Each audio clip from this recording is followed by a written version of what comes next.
పాకిస్తాన్ తో పోరాటం చేస్తున్న సైనికులకు జనం అండగా నిలవాలన్నారు కేంద్ర మంత్రి కిషన్ రెడ్డి. భారత సైనికులకు ఆత్మస్థైర్యం, శక్తి కలగాలని హైదరాబాద్ బషీర్బాగ్ లోని కనకదుర్గ అమ్మవారికి ఆలయంలో కిషన్ రెడ్డి పూజలు చేశారు.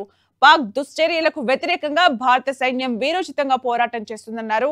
పాపిస్టి పాకిస్తాన్ అమాయక ప్రజలపై దాడులు చేస్తోందని మండిపడ్డారు.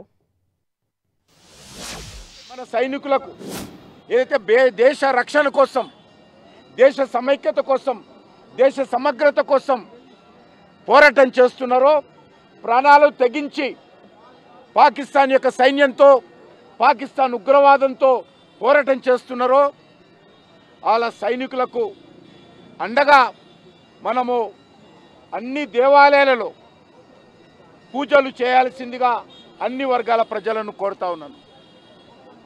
అదేవిధంగా అన్ని జిల్లా కేంద్రాలలో, అన్ని మండల కేంద్రాలలో, అన్ని గ్రామాలలో కూడా సైనికులకు అండగా మరి ఊరేగింపులు నిర్వహించాలి. అన్ని రాజకీయ పార్టీలు కలిసి నిర్వహించాలి.